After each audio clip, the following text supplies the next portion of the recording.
Assalamualaikum warahmatullahi wabarakatuh.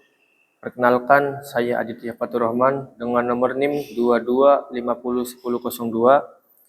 Dalam kesempatan ini saya ingin menerangkan tentang distribusi ekonomi dalam mikro Islam dan upaya menuju tipologi maslahah.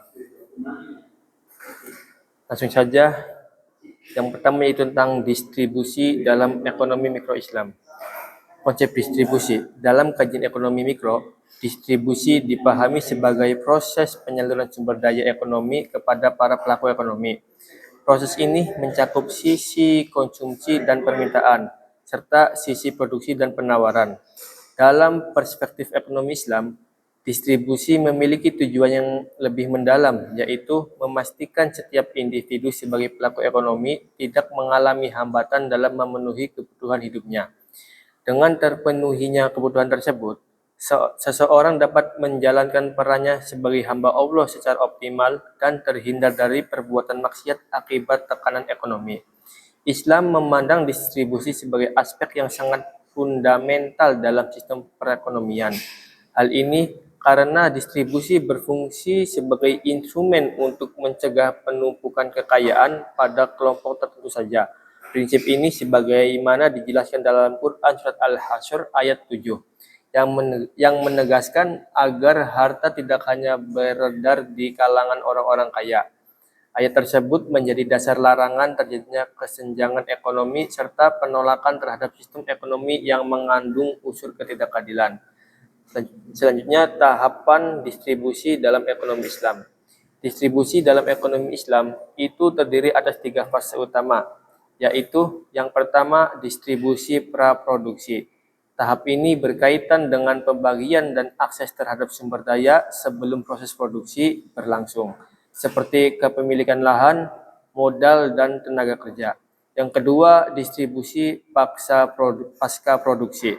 Distribusi ini terjadi setelah proses produksi selesai, yaitu pembagian hasil produksi kepada pihak-pihak yang terlibat, seperti pekerja, pemilik modal, dan pelaku usaha. Dan yang ketiga yaitu redistribusi. Redistribusi dilakukan melalui mekanisme sosial untuk menjamin pemerataan kesejahteraan terutama bagi kelompok masyarakat yang kurang mampu. Selanjutnya, konsep dasar Ziswah. Jiswah merupakan instrumen utama dalam sistem redistribusi ekonomi Islam. Keberadaan jiswah sangat berpengaruh terhadap efektivitas distribusi yang dilakukan oleh para pelaku ekonomi. Oleh karena itu, diperlukan upaya serius untuk meningkatkan pemahaman masyarakat mengenai jiswah. Salah satu langkah penting adalah dengan melakukan sosialisasi konsep jiswah secara benar dan menyeluruh, terutama terkait dimensi-dimensi ibadah jiswah.